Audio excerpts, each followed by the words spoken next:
पांचों दोस्त अमृतसर स्टेशन रात 10:30 बजे उतर चुके थे। पेपर के बाद यानी एग्जाम के बाद हुई 2-4 दिनों की छुट्टियां का मजा हमेशा ही किसी ऐसे ही कोई घूमने का प्लान बनाकर लिया करते थे। विपुल और विनय हमेशा जिंदगी में कुछ रोमांचक करने की खोज में लगे रहते। तभी उन्होंने बाकी दोस्त प्रखर, सुदेश और निशा, जो कि सुदेश की गर्लफ्रेंड थी, सबको माउंट आबू चलने के लिए ही कहा था। पर प्रखर की जिद, इस बार वाघा बॉर्डर देखने का मन था, तो अमृतसर पहुंच गए। प्रखर के पापा भी कारगिल की लड़ाई में शहीद हो गए थे और अब भाई की पोस्टिंग भी कश्मीर में ही थी, इसीलिए उसका सेना के प्रति सम्मान था। शायद इस भावना को बयान कर पाना प्रखर के लिए थोड़ा मुश्किल था। अमृतसर पहुंचते ही सीधे अपने बुक किए होटल में पहुंचकर सभी अपने कमरों में आराम करने लगे। तो यही हुआ था कि थोड़ा आराम कर घूमने निकला जाएगा, पर रात के 3 बजे सुदेश और निशा ने तो अपने कमरे में से निकलने से मना कर दिया।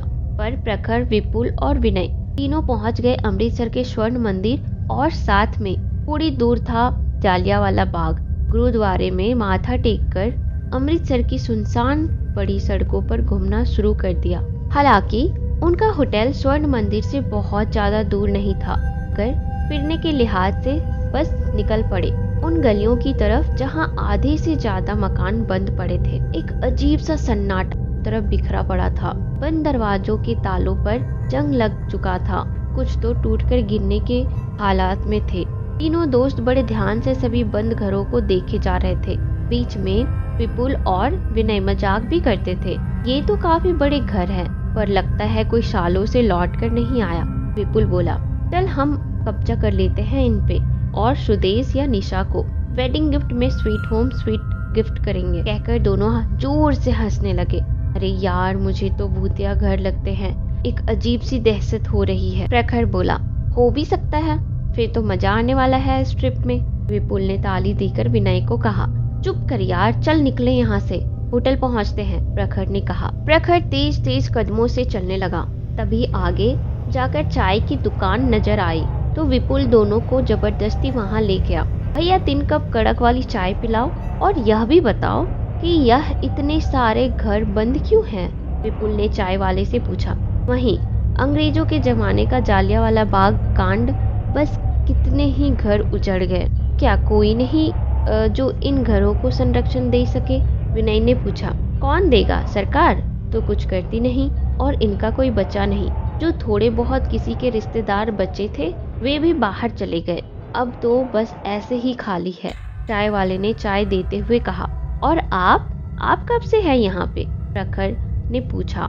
मेरा तो जन्म यही हुआ था, चाय बेचना हमारा काम तो बरसों से चला आ रहा है, चाय वाले ने छोटी सी सोती हुई लड़की के सिर पर हाथ फेरते हुए कहा। तीनों ने चाय वाले को पैसे दिए और आगे बढ़ गए, पर पता नहीं क्यों क्या सोचकर प्रखर ने पीछे मुड़कर देख लिया। पीछे देखते ही देखते लड़की जाग जाती है और बड़ी होने लगती है और उसका रंग रूप बदलने लगता है। वह उस चाय वाले का हाथ पकड़ती है और चाय वाला भी डरावना हो जाता है, एक भयानक आदमी के जैसा, और दोनों प्रखर को देख मुस्कुराते हैं। चाय की दुकान गायब हो जाती है। प्रखर को काटो तो खून नहीं, वह जोर से चिल्लाया, विपुल, विनय, क्या हो गया, क्यों चिल्ला रहा है? विपुल ने बोला, हम तो यहीं पे है ना।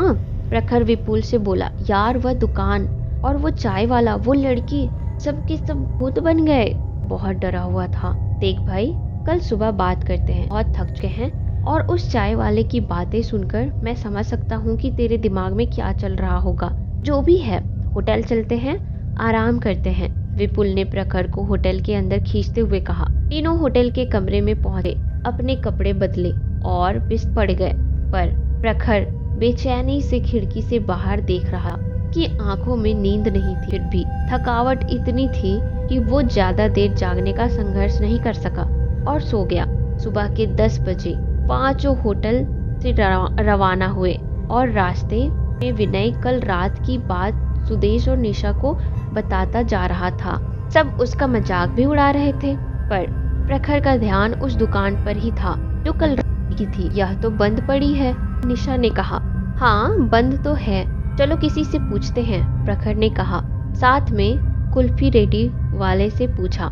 उसने कहा दिन में तो बंद ही रहती है, पर 6 बजे के बाद कोई खोलता हो तो मुझे पता नहीं, क्योंकि मैं तभी तक यहाँ नहीं रहता हूँ।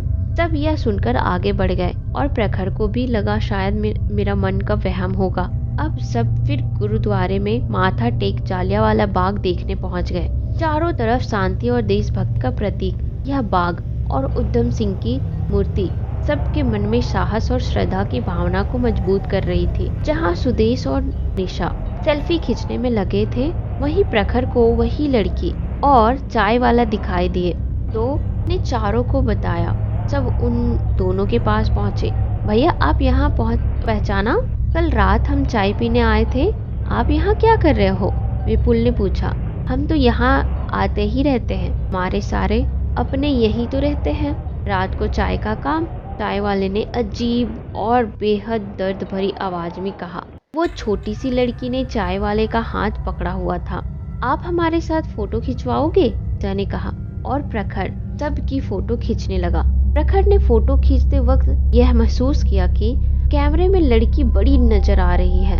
वह डर गया और कैमरा निशा को दिया। निशा ने सेल्फी खींचे और ये चाय वाले को थैंक यू बोलकर बाग से बाहर आ गए। निशा ने सारा दिन शॉपिंग की। फिर शाम को सारे दोस्त वाघा बॉर्डर पहुंचे। देश की सेना को देखकर प्रखर को अपने पिता की याद आई। सभी दोस्तों ने उसे गले से लगाया और भारत माता की जय और वंदे मातरम के नारे लगाते हुए सभी एक ढाबे में खाना खा रहे थे। रात हुई और घूमते फिरते पता ही नहीं चला कि कब वक्त गुजर गया और रात के 12 बज गए। जब होटल पहुंचे तो होटल के मालिक ने कहा, आप सभी को रूम खाली करना पड़ेगा, क्योंकि पुलिस आई थी कि कुछ लोग यहाँ पर ठहरना चाहते हैं। हमारी भी मजबूरी है, आप अपने आधे पैसे वापस लेकर रूम खाली कर दीजिए। अब असुविधा के लिए माफी चाहता हूँ। यह कहकर होटल के मालिक ने सभी को कमरे का सामान खाली करने के लिए कह दिया। यार हम इतनी रात को कहाँ जाएंगे? निशा ने कहा। जाना कहाँ है, मिल जाएगा कुछ, पहले यहाँ से बाहर तो निकले, देश ने कहा। रात के 1 बज रहे हैं, कहाँ जाएंगे? तो फिर परेशान होकर बोली। इसी का नाम तो है रोमांच। विनय विपुल को गले लगाकर बोला। विपुल गाना गाते हुए जा रहा था कि रात बाकी बात बाकी। तभी सभी को चाय वालों की दुकान नजर आई। अरे वो देखो चाय वाला और उसकी दुकान, वहाँ चलते हैं, फिर देखते हैं कहाँ चलना है। सभी चाय की दुकान पहुँचे। भैया 5 कप चाय बनाना तो एकदम कड़क वाली, विपुल ने बोला। वह छोटी लड़की भी खड़ी सबको देख रही थी, पर प्रखर को उसकी आंखें घूमती हुई नजर आई।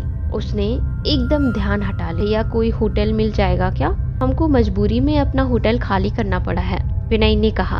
चलना है तो हमारे घर चलो, वहाँ रात गुजार लेना, चाय वाले ने चाय देते हुए कहा। सभी दोस्त मान गए, पर प्रखर ने जाने से साफ मना कर दिया। उसका दिल गवाही नहीं दे रहा था कि वो वहाँ कोई रात गुजारे। सबने उसे समझाया, यार प्रखर, रात की ही तो बात है, कल सुबह फिर कहीं और चल देंगे। विपुल ने कहा, मुझे पहले से ही कुछ गड़बड़ लग रही है, मैं नहीं जा सकता। तुम्हें जाना है तो जाओ, प्रखर गुस्से से बोला। देख, इनके घर जाकर तेरे मन का वहम भी दूर हो जाएगा और हमारी रात भी आसानी से कट जाएगी। सुदेश ने भी यही कहा। हाँ, जिद ना करो प्रखर, शॉपिंग करके मैं बहुत थक गई हूँ, निशा ने कहा। ना चाहते हुए भी प्रखर मान गया। सब के सब चाय वाले और उस छोटी सी लड़की के साथ चल दिए। रास्ते में मुकुल ने चाय वाले से उसके घर और उस छोटी बच्ची के बारे में पूछा और जैसे ही उन्हें यह बताया कि यह लड़की उसकी बहन है और उसका घर जालियांवाला बाग के पीछे है, एक पल के लिए सभी थोड़ा घबरा गए। फिर विपुल ने पूछा, वहाँ तो ज्यादातर घर बंद पड़े हैं ना भैया? नहीं, हमारा खुला हुआ है, हम तो बंसी चाय वाले के नाम से यहाँ मशहूर थे, चाय वाले ने उत्तर दिया। यह कहते ही लड़की की बदलता हुआ आंख का रंग इस बार सुदेश ने भी देख लिया और प्रखर तो पहले ही डर के मारे पीछे चल रहा था। जैसे जैसे वे उस गली की तरफ बढ़ रहे थे, वैसे वैसे ही अंधेरा खौफनाक होता जा रहा था। निशा को लगा कि उसके और सुदेश के साथ कोई और भी चल रहा। सभी बंद पड़े मकान के ताले खुलते हुए से नजर आए। फिर उसने अचानक मुंह फेरा, सब गायब। थोड़ा डर गई और सुदेश का हाथ कसकर पकड़ लिया। वे सुदेश ने पूछा। क्या हुआ? कुछ नहीं, शायद मैं बहुत ज्यादा थक गई हूँ, ने अनमने ढंग से आंसर किया। बस अभी पहुँचने ही वाले हैं, फिर आप सब आराम ही आराम कर लेना। यह कहते हुए चाय वाले के चेहरे पर एक डरावनी सी हंसी और टेढ़े मेढ़े दांत को प्रखर ही देख पा रहा था। विपुल और विनय सभी घरों को गौर से देख कि फोटो खींचते जा रहे थे। तभी एक बड़े 100-200 गज के मकान के सामने आकर वे रुक गए। दरवाजा खुलता गया। अंदर अंधेरा था। लाइट नहीं आती क्या? विपुल ने पूछा। अभी बत्ती जल जाएगी। घर के 2-3 बल्ब खुद ही जल गए और आज वहाँ एक औरत भी नजर आई और कहने लगी, बंसी आ गए तुम? हाँ आ गया, कुछ मेहमान भी लाया हूँ, बंसी ने कहा। औरत का मुंह ढका हुआ था। लाल रंग का घूंघट अंधेरे में और भी ज्यादा चमक रहा था। किसी को भी उसका चेहरा नजर नहीं आया, मगर जब औरत की नजर उन पर पड़ी तो अचानक प्रखर को उसके दांत बाहर और बिल्कुल उसका चेहरा काला नीला और पीला नजर आया। वह तो एकदम डर ही गया। तभी बंसी ने कहा, भाग्यवंती, इनको जरा ऊपर वाला कमरा तो दिखाओ, आज की रात ये यहीं पे रुके। सभी उस औरत के पीछे सीढ़ियों पर चलने लगे।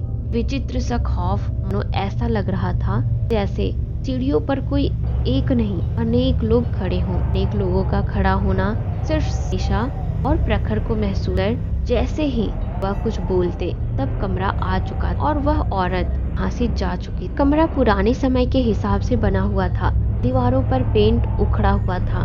एक हल्की हल्की सी दुर्गंध भी आ रही थी और हल्का सा चांदनी सा बल्ब भी वहीं जगमगा रहा था। तभी प्रखर बोला, मैं अभी भी कह रहा हूँ कहीं और चलो, यह जगह बिल्कुल भी ठीक नहीं लग रहा है।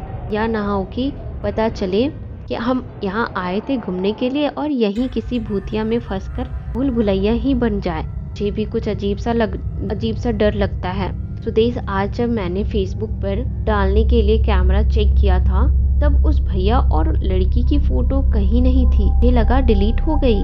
सिर्फ वही दोनों गायब थे, बाकी सब तो थे। शायद प्रखर ठीक कह रहा है, निशा ने कहा। नहीं, यह बात पहले क्यों नहीं बताई निशा?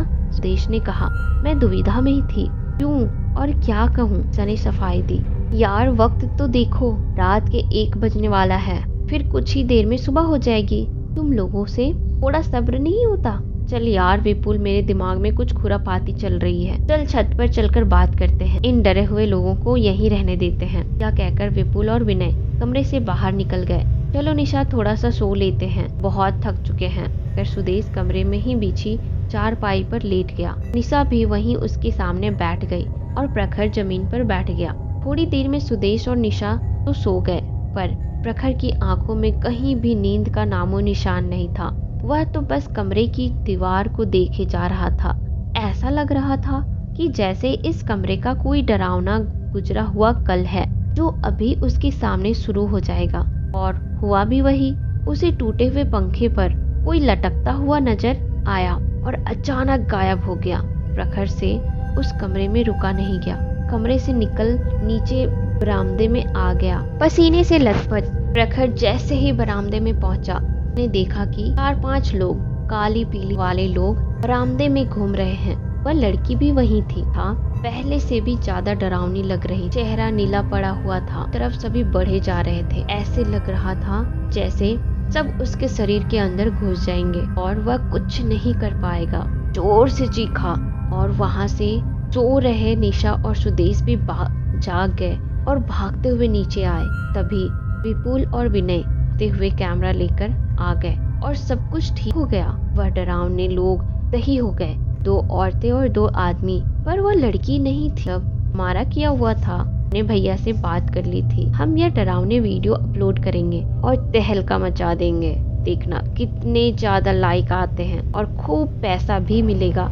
विनय ने कहा। तू पागल है, तूने मेरी जान निकाल दी, प्रखर ने विपुल को धक्का देते हुए कहा।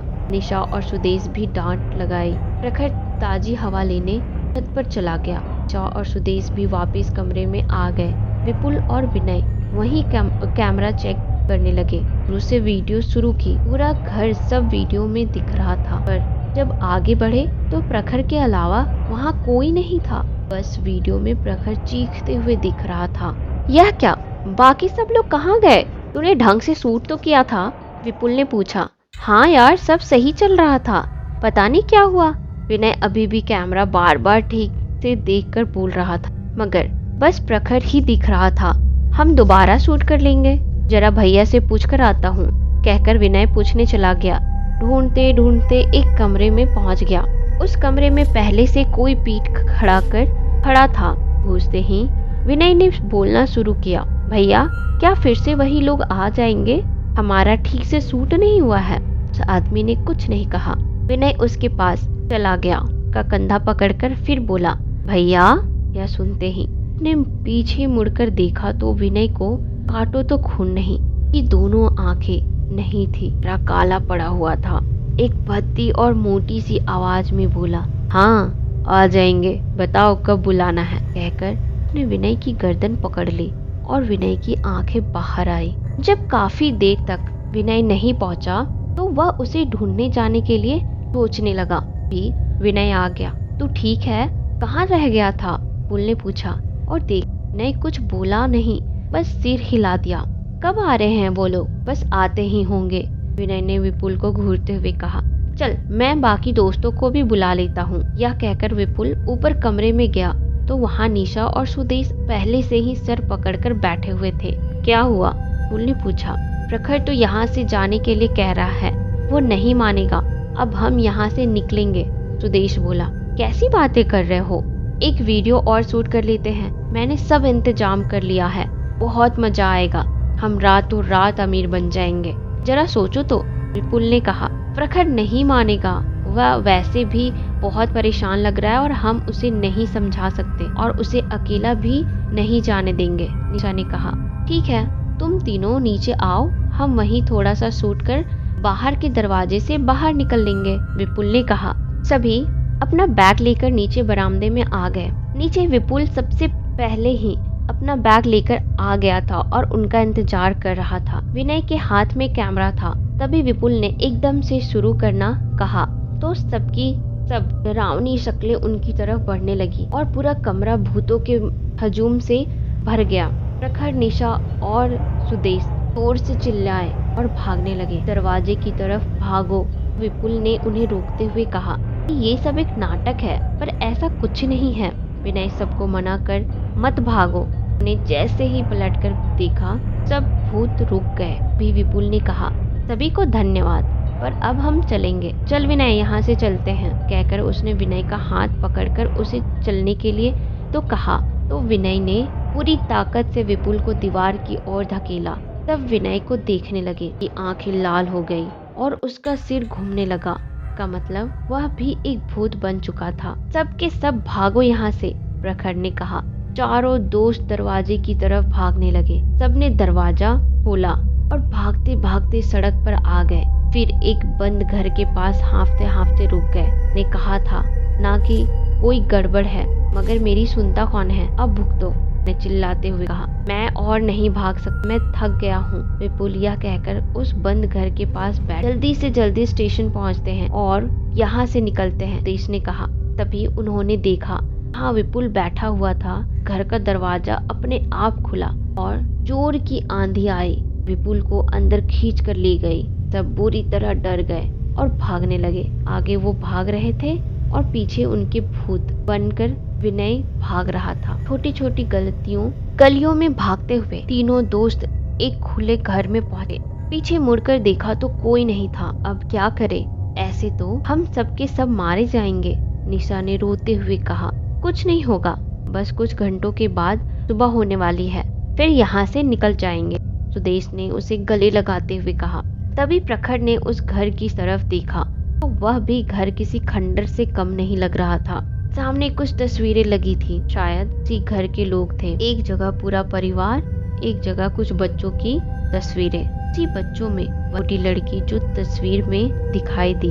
घर ने सुदेश और निशा को भी दिखाया। उन्हें उन तीरों में भी वही चाय वाला भैया दिखाई दिया। पूरी तरह डर गए। तस्वीर के पीछे लिखा था 1999। तब यह लोग तो मर चुके हैं। जालियांवाला बाग में मरने वाले लोगों में यह भी थे, और वो जो हमें उस घर में दिखाई दिए वे इनका पूरा परिवार होगा।